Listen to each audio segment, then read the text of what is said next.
Tarang Mathur. Welcome to Radio Bharati. Let's begin with the top news headlines of the day. Lok Sabha passes historic women's reservation bill, providing one-third reservation of seats for women in lower house and state legislative assemblies. Prime Minister Narendra Modi thanks members of parliament across party lines for voting in support of the bill. Asserts Nari Shakti Vandan Adhiniyam will enable greater participation of women in political process. UK Foreign Secretary James Cleverly calls for expansion of UNSC with India as one of the permanent members. Hilsa fishing ban during breeding season in Bangladesh. Stock market BSE Sensex down more than 700 points to trade below 66,900. Rupee closes at 83.07 against US dollars. Indian athletes competed in football, sailing, cricket, and rolling at the Asian Games in Hangzhou, China today. Women's cricket quarter-final match between India and Malaysia underway. Indian pacer Mohammad Siraj grabbed top spot in ICC bowlers ranking. Now, news in detail. The Lok Sabha has given its nod to the Constitution 128th Amendment Bill seeking to reserve one-third of the total number of seats for women in lower house and state legislative assemblies. The bill is called Nari Shakti Vandan Adhiniyam. The bill was passed last evening after a division of votes in which 454 MPs voted in favor of the bill while 2 MPs against it. Speaker Om Birla announced the eventual passage of the bill in the lower house.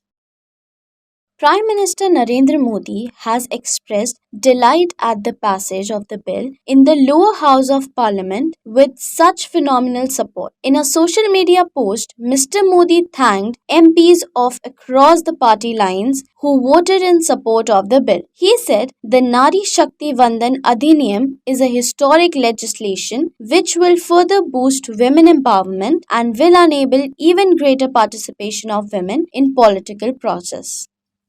UK Foreign Secretary James Cleverly has called for an expansion of the United Nations Security Council with India as one of its permanent members. In his opening remarks at the Council on Foreign Relations on Tuesday, he said that the challenges the world presents are legion, which means that a voice should be given to the emerging powers in the world. Along with India, he also included Brazil, Germany, and Japan in the list of the countries that should have a permanent membership of the UN body. Mr. Cleverly further emphasized that Africa deserves a louder voice on world stage. He also called for a positive progress and getting the sustainable development goals back on track. In Bangladesh, catching Hilsa fish will be banned for 22 days from October 12 to November 2nd as it is the main breeding season of this year.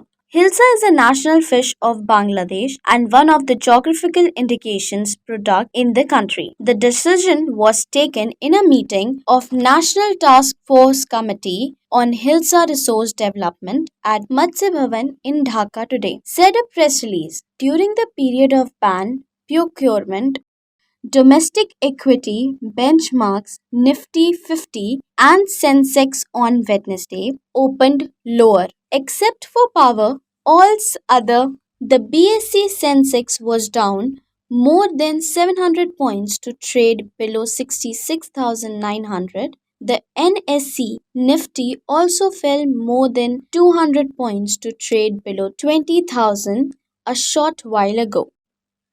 The rupee, hovering near a record low, is expected to remain under pressure amid focus on crude oil prices and the US Federal Reserve's policy decision. In forex market, the rupee today closed 20 paise lower at 83 rupees and 07 paise against the US dollars. The dollar index, which indicates the US currency's strength against a basket of 6 other leading currencies, was at 105.12 in intraday trade. At the Asian Games, Indian athletes are in action in several sports disciplines today, including cricket, sailing, rolling, and football at Hangzhou in China. In women's cricket, India kicked off its campaign at the event with quarter-final match against Malaysia. Put into bat, the women in blue were 60 for 1 in 5.4 overs when rain stopped the play. Earlier, Malaysia won the toss and opted to bowl. Indian athletes are also taking part in events of rolling. A 16-member Indian sailing team will look to make waves at the games. The sailing events, one of the events India has set its medal hopes on, will conclude in 27th of this month. Indian pacer Mohammad Siraj has grabbed the top spot in the latest ICC bowlers ranking. His latest match winning performance against Sri Lanka in the Asia Cup final provided 8 spot leap to take him to the top. Kuldeep Yadav is another Indian bowler who made it into the top 10. Jasprit Bumrah, who has come back after a long injury break, climbed up 2 places to the 27th position. Hardik Pandya rose 8 spots to the 50th rank. That's all for the day. For more such updates, stay tuned to Radio Bharati. Please like, share, and subscribe to the channel.